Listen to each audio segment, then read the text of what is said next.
ಏನು ಕಿಡ್ನಾಪ? ಎಲ್ಲ ವಿಷಯದಲ್ಲೂ ನಿಮ್ಮ ಪೊಲೀಸ್ ಬುದ್ಧಿನೇ ತರಬೇಡಿ ಮಿಸ್ಟರ್ ಅಜಿತ್ ರಾಮ್ ನಾರಾಯಣ್. ನಮ್ಮ ಅಮ್ಮನ್ನ ಯಾಕೆ ಕಿಡ್ನಾಪ್ ಮಾಡಿಸ್ಲಿ? ಯಾಕಂದ್ರೆ ನಮ್ಮನೆ ಸೇರ್ಬೇಕು ಅನ್ನೋ ಪ್ರಯತ್ನ. ಹೇಗಿದ್ರು ಈಗ ಆಲ್ರೆಡಿ ಒಂದ್ಸಲಿ ನಮ್ಮ ಮನಸ್ವಿನಿಯಾಗಿ ನಮ್ಮೆಲ್ರೂ ಮೋಸ ಮಾಡಿ ನಮ್ಮನೆಗೆ ಎಂಟ್ರಿ ಕೊಡೋದಕ್ಕೆ ಟ್ರೈ ಮಾಡಿದ್ದಾಗಿತ್ತಲ್ಲ. ಆದರೆ ತಾವು ಅದರಲ್ಲಿ ಸಕ್ಸಸ್ ಆಗಿರಲಿಲ್ಲ. ಈಗ ಅದರ 2ನೇ ಅಧ್ಯಾಯ ಅನ್ಸುತ್ತೆ. ಏನ್ ಅಜಿತ್ ನೀನು? ಅಮ್ಮ ಈಗ ನನ್ನ ಜೊತೆನೇ ಇದಾರ್ತಾನೆ. ಅವ್ರನ್ನ ಕರ್ಕೊಂಡು ನಾನು ನಿಮ್ಮ ಮನೆ ಬಾಗ್ಲಿಗೆ ಬರ್ಬೋದಿತ್ತು ಅಲ್ವಾ? ಸೆನ್ಸ್ ಇಟ್ಕೊಂಡು ಮಾತಾಡು ಅಜಿತ್. ಸೆನ್ಸ್ ಬಗ್ಗೆ ನನಗೆ ಹೇಳ್ಕೊಡ್ಬೇಡ. ನೀನೆಂತ ನಾನ್ಸೆನ್ಸ್ ಅಂತ ಎಲ್ರಿಗೂ ಗೊತ್ತು. ಈಗ ನ್ಯೂಸೆನ್ಸ್ ಕ್ರಿಯೇಟ್ ಮಾಡಿದೆ ನಮ್ಮ ಶಾರದತ್ತೆ ನಿನಗೆ ಹೇಗೆ ಸಿಕ್ಕಿದ್ರು ಅನ್ನೋದನ್ನ ನಿಜ ಹೇಳಿ. ಇಲ್ಲ ಅಂತ ಹೇಳಿದ್ರೆ ಪೊಲೀಸ್ ಭಾಷೆಯಲ್ಲಿ ಬಾಯಿ ಬಿಡಿಸ್ಬೇಕಾಗತ್ತೆ.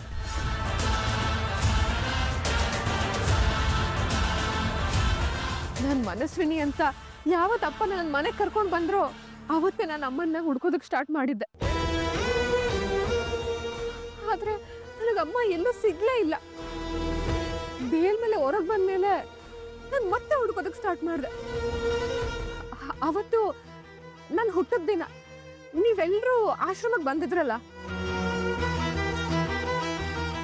ಅವತ್ತು ನಾನು ನಿಮ್ಗೆ ಯಾರಿಗೂ ಮುಖಾನೇ ತೋರಿಸ್ಬಾರ್ದು, ಈ ಊರೇ ಬಿಟ್ಟು ಹೋಗ್ಬೇಕು ಅಂತ ಡಿಸೈಡ್ ಮಾಡಿದೆ.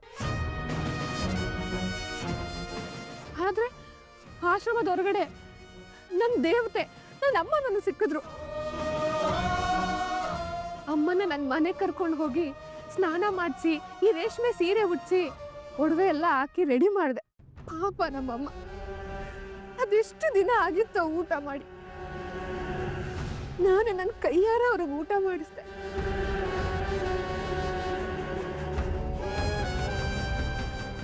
ಸಾಹೇಬ್ರೆ, ನನ್ಗೆ ಯಾಕೋ ಇವಳ ಮೇಲೆ ಅನುಮಾನ. ನನ್ನ ಮೇಲೆ ಅನುಮಾನನಾ? ಇರು, ಇವಾಗಲೇ ಪ್ರೂಫ್ ತೋರಿಸ್ತೀನಿ.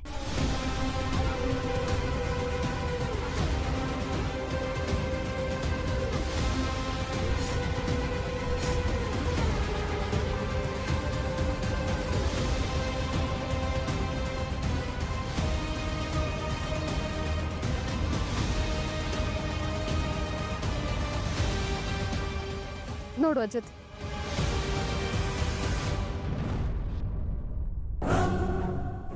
ಹೇಗೋ ನಮ್ಮ ಶಾರದನ ಜೋಪಾನವ ಕಾಪಾಡ್ಕೊಂಡಿಯಲ್ಲ, ಥ್ಯಾಂಕ್ಸ್ ಕಣಮ್ಮ. ಶಾರದಾ, ಮೊದಲು ನಾವು ನೀನು ನೋಡಿದಾಗ ನಾವ್ಯಾರೂ ನಿನ್ನ ಗುರ್ತೇ ಹಿಡ್ದಿಲ್ಲ. ದಯವಿಟ್ಟು ನಮ್ಮನ್ನೆಲ್ಲ ಕ್ಷಮಿಸ್ಬಿಡು. ಆಗೋದೆಲ್ಲ ಒಳ್ಳೇದಕ್ಕೆ. ನನಗೂ ನಮ್ಮ ಅಮ್ಮನ ಸೇವೆನ ಒಬ್ಳೇ ಮಾಡೋದಕ್ಕೊಂದು ಅವಕಾಶ ಸಿಕ್ತು. ಪ್ರತಿ ವರ್ಷ ನಾನು ಹುಟ್ಟಿದಬ್ಬಕ್ಕೆ ಆಶ್ರಮಕ್ಕೆ ಹೋಗಿ ಸೇವೆ ಮಾಡೋ ಹಾಗೆ ಈ ವರ್ಷನೂ ಹೋಗಿದ್ದೆ. ಆದ್ರೆ ವಾಪಸ್ ಬರುವಷ್ಟರಲ್ಲಿ ಅಮ್ಮ ಅಲ್ಲಿರ್ಲೇ ಇಲ್ಲ. ನೀನು ಪೊಲೀಸ್ ಆಗಿರೋ ಕಾರಣಕ್ಕೆ ಈ ವಿಷಯ ನನಗೆ ತಿಳಿಸೋಣ ಅಂತ ಅನ್ಕೊಂಡೆ. ನಮ್ಮಮ್ಮನ ಹುಡ್ಕೊಡೋದಕ್ಕೆ ಸಹಾಯ ಮಾಡು ಅಂತ ಇದನ್ನ ಕೇಳ್ಕೊಳ್ಳೋಣ ಅಂತ ಅನ್ಕೊಂಡೆ. ಆದ್ರೆ ನನ್ನನ್ನ ನೀವೆಲ್ಲರೂ ಫ್ರಾಡ್ ಅಂತ ಅನ್ಕೊಂಡಿದ್ದೀರ. ಆದ್ರೆ ನಾನು ನಮ್ಮ ಅಮ್ಮನ ನೋಡಿರೋದೇ ಸುಳ್ಳು ಅಂತ ನೀವೆಲ್ಲ ಸಾಧಿಸ್ಬೋದು ಅಂತ ನಾನು ಸುಮ್ಮನೆ ಆಗ್ಬಿಟ್ಟೆ. ಅದಕ್ಕೆ ನಾನೇ ಸಿಕ್ಕದ ಕಡೆ ಎಲ್ಲ ಹುಡುಕಿದೆ. ಕಂಡು ದೇವ್ರಿಗೆಲ್ಲ ಹರಕೆ ಹೊಡ್ಕೊಂಡೆ. ಬಟ್ ಫೈನಲಿ 4 ದಿನದ ಹಿಂದೆ ನಾನಿರೋ ರೂಮ್ಗೆ ಅಮ್ಮ ಹುಡ್ಕೊಂಡು ಬಂದ್ರು.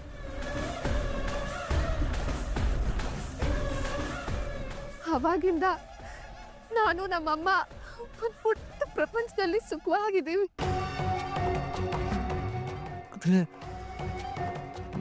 ನೀನೇ ನಮ್ಮ ಮನಸ್ಸಿನ ಏನದು ನಿಜನಾ?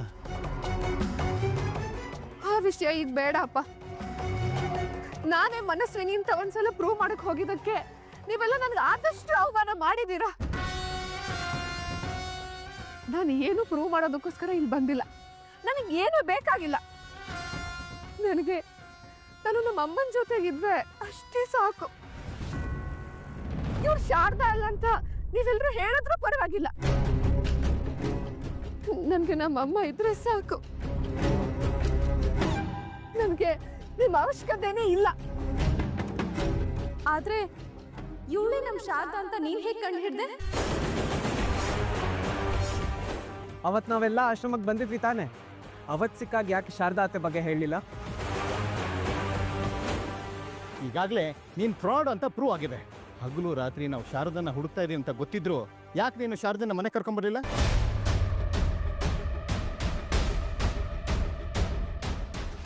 ಆ ಯೋಚನೆ ನನಗೂ ಬಂತು. ಆದ್ರೆ ನೀವೆಲ್ಲ ನಾನ್ ಮನಸ್ವಿನಿ ಅಲ್ಲ ಅಂತ ಪ್ರೂವ್ ಮಾಡಿದಾಗೆ ನಮ್ಮ ಅಮ್ಮನಿಗೂ ಹೇಳ್ಬಿಟ್ರೆ ಅವ್ರಿರೋ ಪರಿಸ್ಥಿತಿನಲ್ಲಿ ಇದನ್ನ ಸಾಬೀತು ಮಾಡೋದಕ್ಕೂ ಆಗಲ್ಲ. ಅದಕ್ಕೆ ಅವರು ಮೊದಲಿನ ಥರ ಆದ್ಮೇಲೆ ನಿಮ್ಮ ಹತ್ರ ಕರ್ಕೊಂಡು ಬರೋಣ ಅಂತ ಅನ್ಕೊಂಡೆ.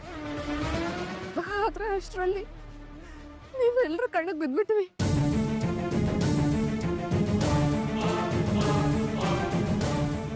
ಸಾಕ್ ಸುಮ್ಮನೆ ಇರಿ. ಇವಾಗ ನಾವು ಶಾರದಾ ಸಿಕ್ಕಿದಾಳಲ್ಲ, ಮೊದಲು ಮನೆಗೆ ಕರ್ಕೊಂಡು ಹೋಗೋಣ. ಮನೆಗೆ ಹೋಗಿ ಎಲ್ಲ ಚರ್ಚೆ ಮಾಡೋಣ.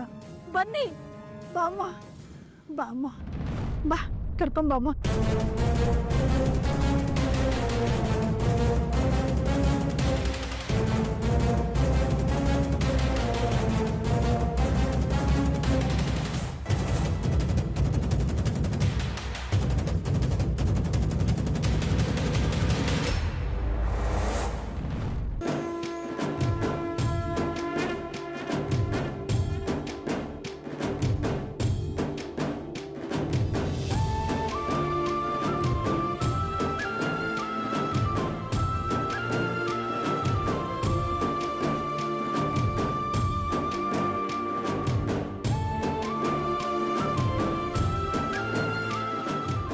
ಶಾರದಾ, ಒಳಗ್ ಬಾ. ಬಾ ಶಾರದಾ. ಒಂದ್ ನಿಮಿಷ.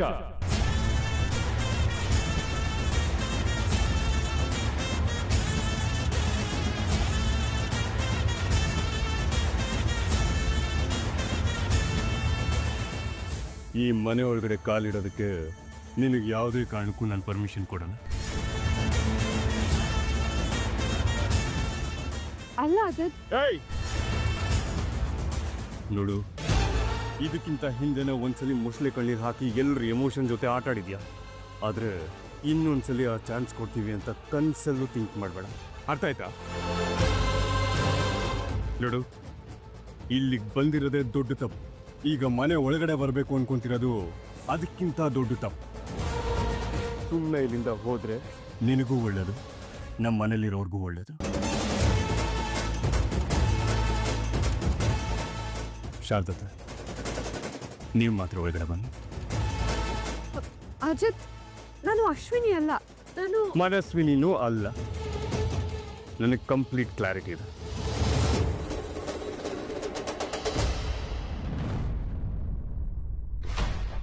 ಸರಿ, ನಾನಿನ್ನು ಹೊರಡ್ತೀನಿ. ಆದ್ರೆ ಅಪ್ಪ, ಹೋಗೋದಕ್ಕಿಂತ ಮುಂಚೆ ನಿಮ್ಮ ಜೊತೆ ಮಾತಾಡಬೇಕು. ಪರ್ಮಿಷನ್ ಕೊಡ್ತೀರಾ? ನಾನೀಗ ಮಾತಾಡ್ತಿದ್ದೀನಿ ಅಂತ ಬೇಜಾರು ಮಾಡ್ಕೋಬೇಡಿ. ಕಣ್ಣಿಗೆ ಅರಿವಾಗದೆ ಇರೋದು ಕರುಳಿಗೆ ಅರ್ಥ ಆಗುತ್ತೆ ಅಂತಾರೆ. ಯಾಕಪ್ಪ, ನಾನು ನಿಮ್ಮ ಮಗಳು ಅಂತ ನಿಮಗೆ ಅನ್ನಿಸ್ತಾ ಇಲ್ವಾ? ನಿಮ್ಮ ಜೊತೆ ಬೆಳೆಯೋ ಭಾಗ್ಯ ನನಗಿರಲಿಲ್ಲ. ಈಗ ಅಮ್ಮನ್ನ ಕರ್ಕೊಂಡ್ಬಂದ್ರು ಕೂಡ ನನ್ನ ಮೇಲೆ ನಂಬಿಕೆ ಇಲ್ಲ ಅಂದ್ರೆ ನನ್ನಂತ ನತದೃಷ್ಟೇ ಈ ಪ್ರಪಂಚದಲ್ಲಿ ಯಾರೂ ಇಲ್ಲ ಅನ್ಸುತ್ತೆ. ಅಮ್ಮ ಅಪ್ಪನ್ಗೆ ನಾನೇ ನಿಮ್ಮ ಮಗಳು ಅಂತ ಹೇಳೋ ಪರಿಸ್ಥಿತಿ ಯಾರಿಗೂ ಬರ್ದೇ ಇರ್ಲಿ. ಅಪ್ಪ, ಇವನು DNA ರಿಪೋರ್ಟ್ ಇಟ್ಕೊಂಡು ನಮ್ಮ ಸಂಬಂಧಕ್ಕೆ ಅವಮಾನ ಮಾಡ್ತಿದ್ದಾನೆ. ಈ ಸೈನ್ಸ್ ಮುಂದೆ ಮನುಷ್ಯರ ಭಾವನೆಗಳಿಗೆ ಬೆಲೆನೇ ಇಲ್ವಾ ಅಪ್ಪ? ನಾನು ನಿಮ್ಮ ಮಗಳಲ್ಲ ಅಂದಿದ್ರೆ ನಾನು ಯಾಕಪ್ಪ ಅಮ್ಮನ್ನ ಹುಚ್ಚಿ ತರ ಹುಡುಕ್ತಾ ಇದ್ದೆ? ನಾನು ಅಮ್ಮನ ರಾಣಿ ತರ ನೋಡ್ಕೋಬೇಕು ಅಂತ ಸೀರೆ ಒಡವೆ ಎಲ್ಲ ಯಾಕೆ ಹಾಕಿಸ್ತಿದ್ದೆ? ಅಮ್ಮ ಪ್ಲೀಸ್ ಅಮ್ಮ, ನೀನಾದ್ರೂ ಇವ್ರಿಗೆಲ್ಲ ಹೇಳಮ್ಮ ಪ್ಲೀಸ್.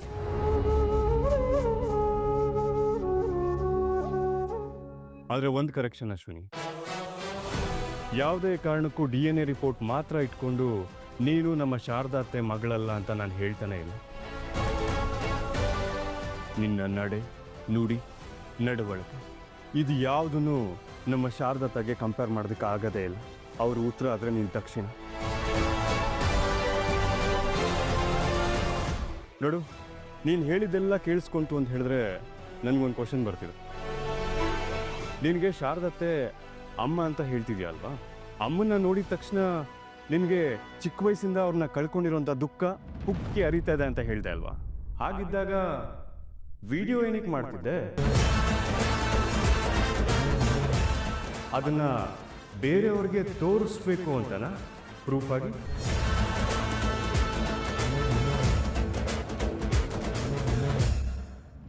ಯಾರಿಗೋ ಪ್ರೂವ್ ಮಾಡೋದಕ್ಕೋಸ್ಕರ ನಾನು ವಿಡಿಯೋ ಮಾಡಿಲ್ಲ ಅಜಿತ್.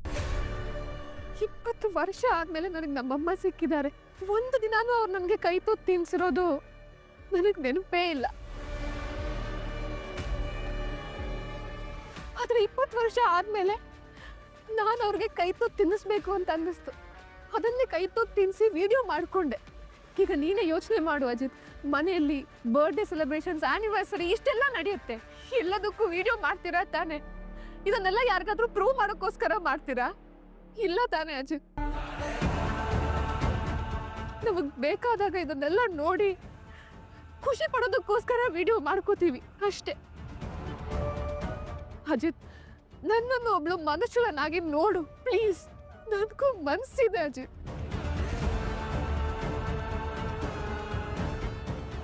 ಈ ಒಂದು ಮಾತಲ್ಲಿ 7 ಪಾಯಿಂಟ್ ವ್ಯಾಲಿಡ್ ಅನ್ಸುತ್ತೆ.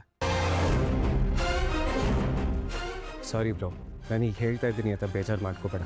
ಆದರೆ ನೀನೇ ನೋಡಿದ್ಯಲ್ಲ, ಅದಕ್ಕೆ ವ್ರತ ಮಾಡ್ತಾ ಇರೋದನ್ನ ನಾನೇ ವಿಡಿಯೋ ಮಾಡಿದ್ದೀನಿ.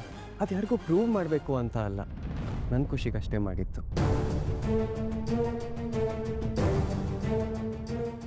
ನನಗೂ ನಚ್ಚಿ ಹೇಳಿದ ಪಾಯಿಂಟು ವ್ಯಾಲ್ಯೂ ಇದೆ ಅನ್ಸುತ್ತೆ.